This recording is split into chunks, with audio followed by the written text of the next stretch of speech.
তুমি জানো রোহিণী সুইসাইড করতে গিয়েছিল? আমি ওকে কথা দিয়েছি ওর জীবনের সব শান্তি আমি ফিরিয়ে আনবো, আর তার জন্য আমার যা যা করতে হবে আমি তাই করব। বলো কি করতে হবে? কত টাকা লাগবে তোমার?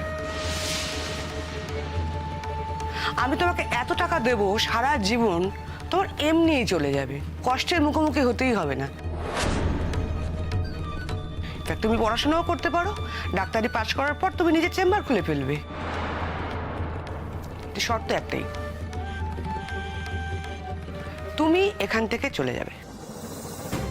কলকাতা থেকে চলে যাব, আবার মন দিয়েও লেখাপড়া করব। তুমি তুমি পরীক্ষাটা দিয়ে যাও। ডাক্তারি পড়া ছাড়তে তো বলছি না, তুমি এসে না হয় পরীক্ষাটা দিও। ও, তুমি কেন বুঝতে পারছো না? আমার ছেলের জীবনটা একদম এলোমেলো হয়ে গেছে। ও না পারছে ঠিক করে সংসার করতে। ওর কত অ্যাম্বিশন ছিল বিদেশ যাবে, যাচ্ছে না। সব সব সব শেষ হয়ে যাচ্ছে।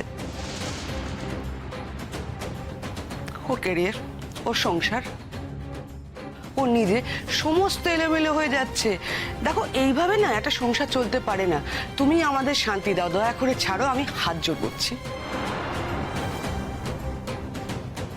ঠিক কত টাকা দেবেন আন্টি? কত চাই বলো? 10 লাখ, 15 লাখ? আমি বাপির থেকে টাকা এনে দেবো। আমি বলছি তোমাকে বাপির থেকে টাকা চেয়ে এনে তোমাকে দিয়ে দেবো।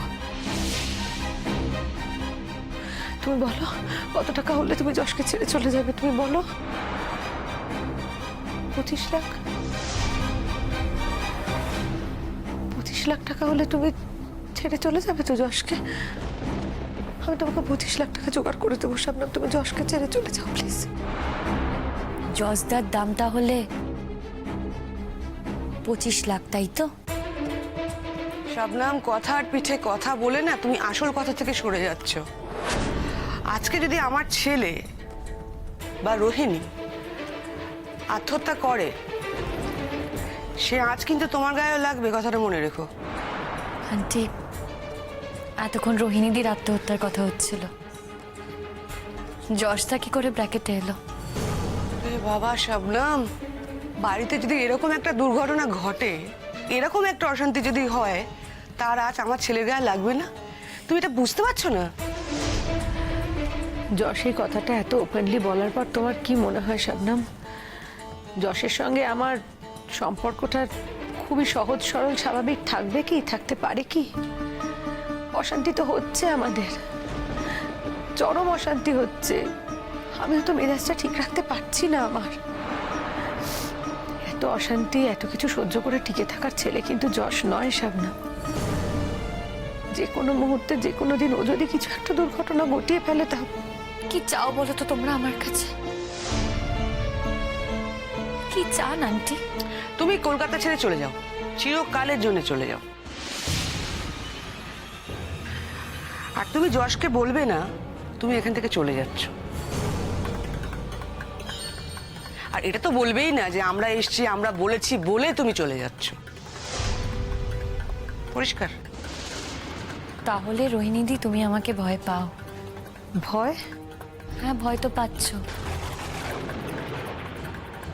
তা না হলে রাতের অন্ধকারে আমার বাড়িতে এসে আমাকে এভাবে চলে যেতে বলতে পারতে? যশ তো তোমার জন্য অনেক কিছু করেছে, অনেক কিছু, তোমার জীবনটাই গড়ে দিয়েছে। তার জন্য তোমার এইটুকু, এতটুকু কৃতজ্ঞতা বোধ নেই? কৃতজ্ঞতা আছে কি নেই সেটা আমি জানি আন্টি। তুমি আমার ছেলের জীবন থেকে চলে যাও চিরজীবনের মতো। তার জন্য যত টাকা লাগে, যত টাকা তুমি বলবে, যে অ্যামাউন্ট বলবে আমি দেব। আন্টি, বারবার টাকার কথা শোনাবেন না। গরিব মানুষ তো, হয়তো লোভে পড়ে গিয়ে টাকার জন্য জজদাকে আপনাদের দিয়ে দিলাম। তার মানে তুমি যশকে ছেড়ে যাবে না, তাই তো? আমি জজদাকে ধরে রাখিনি রোহিণীদি, আমি ভালোবাসি জজদাকে।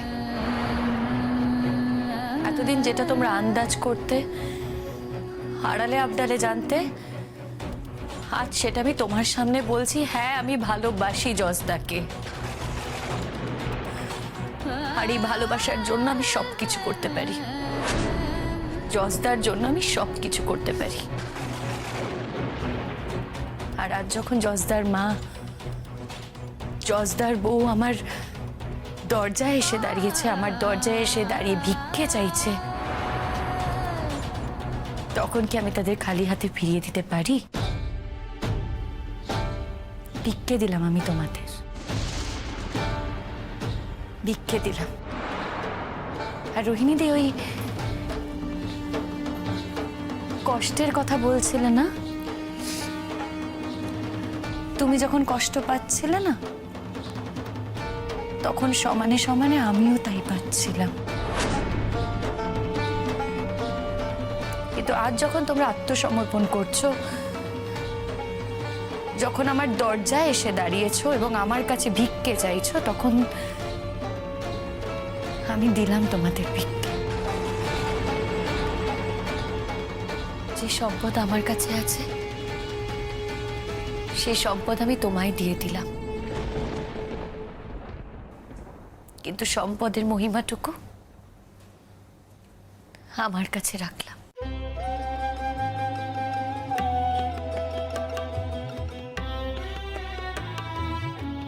চিরকাল সেই সম্পদকে ভালোবাসার অধিকারটুকু আমার কাছেই থাকবে, সেটা হস্তান্তর করা যায় না।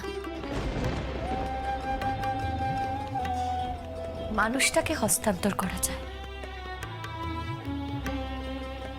তোমরা তো মানুষটাকেই চাও। আবেগটাকে হস্তান্তর করা যায় না। আমি জানি না তোমরা বুঝলে কিনা কথাটা, কিন্তু তোমরা তো মানুষটুকুকে চাও। আর হ্যাঁ, আর আমি চলে গেলে যদি তোমাদের সমস্যা মিটে যায়, তোমরা সুখে সংসার করতে পারো, তাহলে যত তাড়াতাড়ি সম্ভব আমি চলে যাব এখান থেকে। কতদিন বলো, কতদিন সময় লাগবে তোমার, বলো একটু শাবনম। আমাকে তো একটা ব্যবস্থা করতে হবে রোহিণী দি,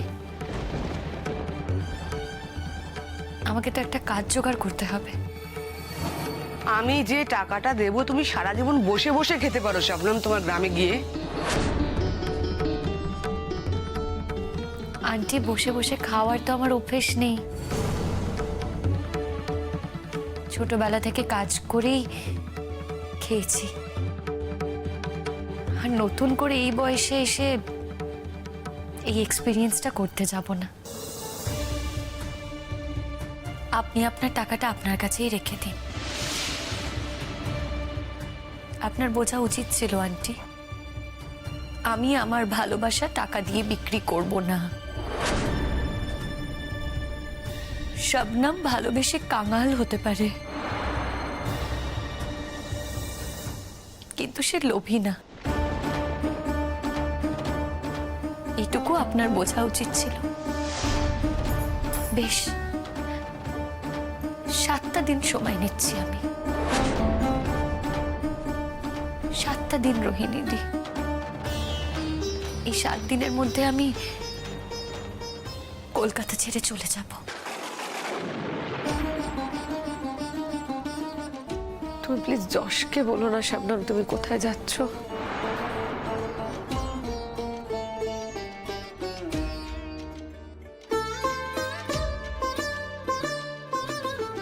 জজদাকে ছেড়ে চলে যাব মানে ছেড়ে চলেই যাব। ছেড়ে চলে গেলে কেউ ঠিকানা রেখে যায় নাকি? রোহিণী দি, তুমি একদম চিন্তা করো না, আমি নিশ্চিহ্ন করে যাব, নিজের কোনো চিহ্নই রাখবো না।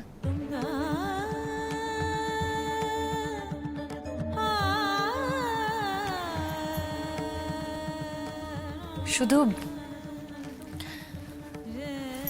পরীক্ষা দেওয়ার সময় পরীক্ষা দিতে আসবো, যদি পারমিশন পাই, না পেলে ঠিক আছে না। একবার যখন ভিক্ষে দিয়ে দিয়েছি তখন তো আমি আর সরব না। আমাকে শুধু 7টা দিন যদি একটু সময় দেওয়া যায়, 7টা দিন একটু সহ্য করুন আমায়। শাবনম,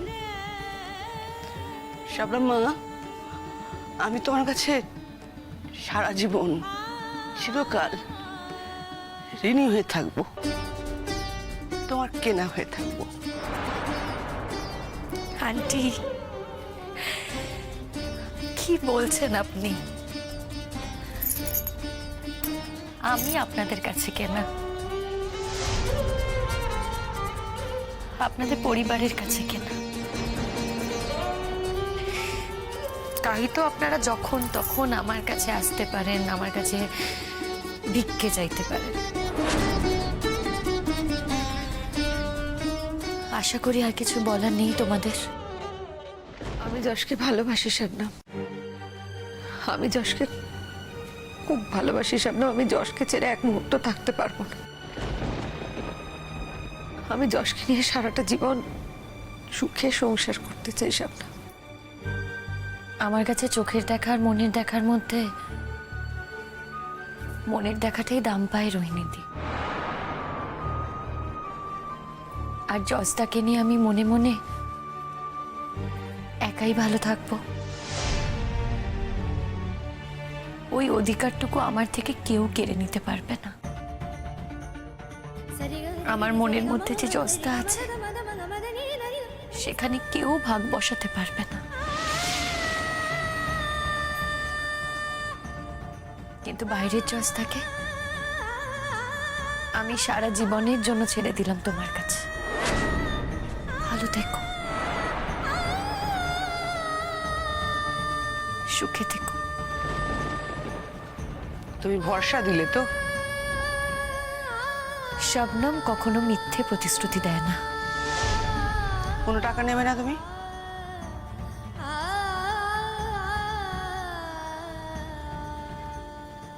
আন্টি, আপনার ছেলে অত্যন্ত দামি।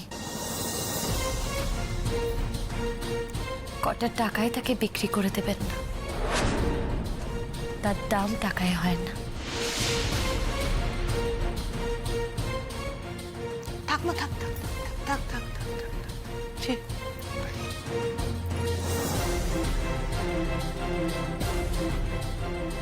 এসো।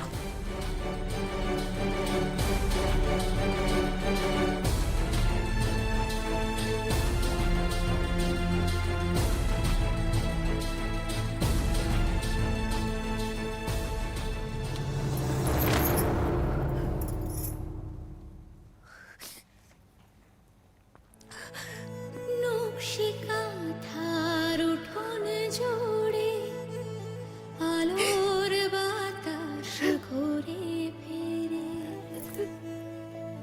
বাঁশির ডাকে পথের বাঁকে গল্প বলা, ছাতিম ফুলের সুবাস তোলে নকশিকাঁথার মাঠ পেরোয়, আসমানি রং হাত ছানিয়ে দেয় রঙিন খুশির রং।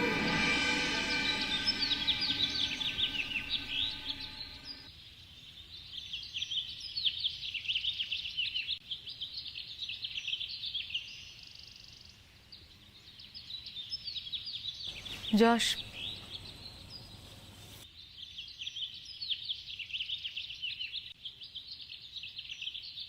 তোর কাছে কয়েকটা কথা মন খুলে বলতে এসছি যশ। বলে ফেল। এইরকম ভাবে তো কোনো কথাই বলা যায় না, না? তাহলে কিভাবে কথা বললে বলা যায়? অ্যাটলিস্ট কথাটা শোনার মুডে থাক। তুই ভয় পাস না, আমি তোকে ন্যাকঠ্যাক করতে কিন্তু আসিনি। আমার কালকে কয়েকটা রিয়েলাইজেশন হয়েছে, আমি সেগুলোই তোকে বলতে এসেছি। যা, রিয়েলাইজেশন হয়েছে তাহলে। হ্যাঁ হয়েছে। অনেক ভেবে দেখলাম, যুদ্ধ করে সবসময় সবকিছু জেতা যায় না, এটা তো আর যুদ্ধের ব্যাপার নয়। মানুষের মন জোর করে যুদ্ধ করে আদায় করা যায় না। Good realization. আমি মনস্থির করেছি আমি এ বাড়ি থেকে চলে যাবো, আর তুই যদি বলিস আমি ডিভোর্সটাও দিয়ে দিতে পারি। এমন কিন্তু নয় রোহিণী, এমন নয় যে আমি তোকে ডিভোর্স দিয়ে শবনমকে বিয়ে করব, এরকম একদমই নয়।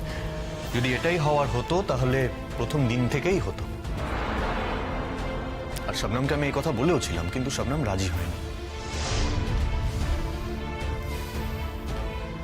তুই হয়তো ভাবতে পারিস যে আমি কতটা ডিসলয়াল, কিন্তু কি করবো বল, মন তো, মনের কথা কিছু বলা যায় না। আমি আমার মনে শবনমকে একটা জায়গা দিয়েছি, আর সেই জায়গাটা পার্মানেন্ট। তুই এখন ভাববি যে আমি কতটা আনফেথফুল।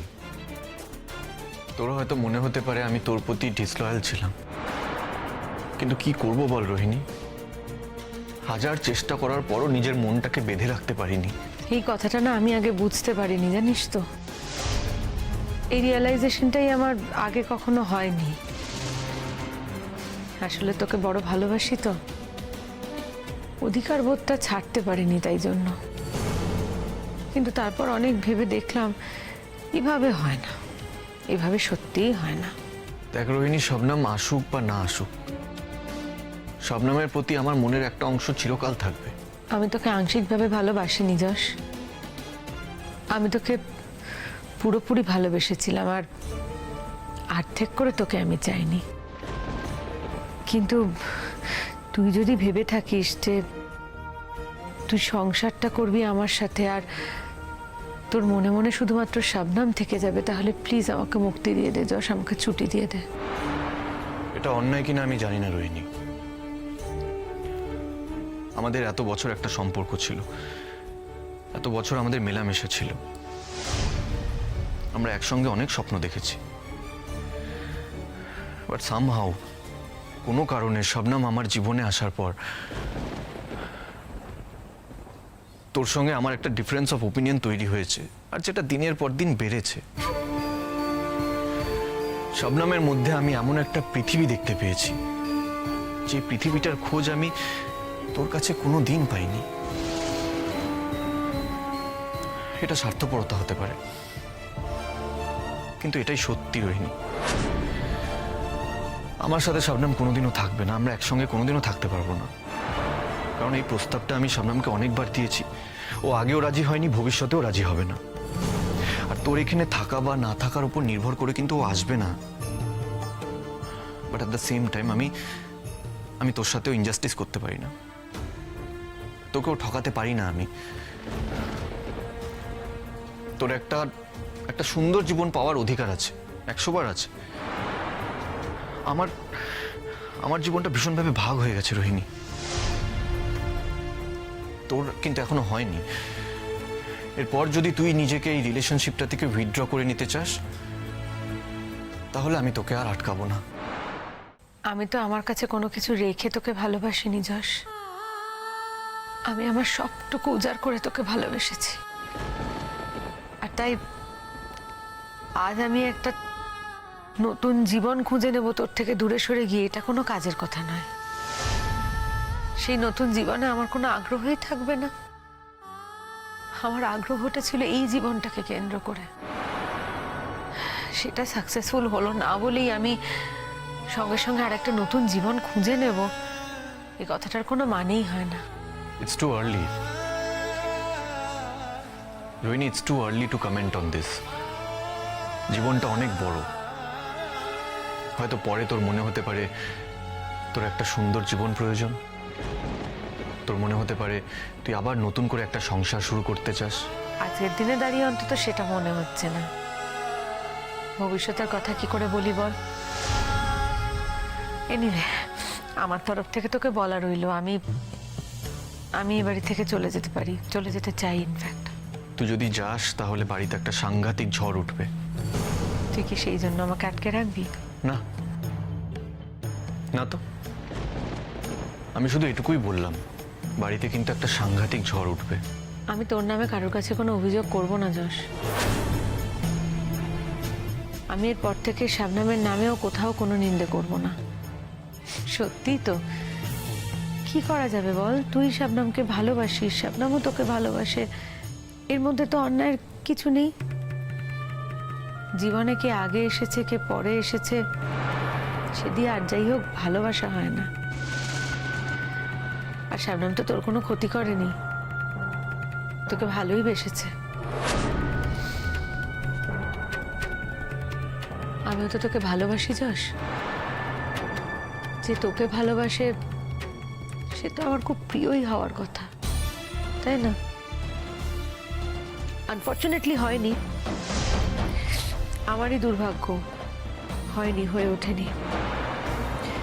এনিওয়ে, আমি মনস্থির করেছি যশ, আমি বাবা মার কাছে থাকতে চাই, ফিরে যেতে চাই।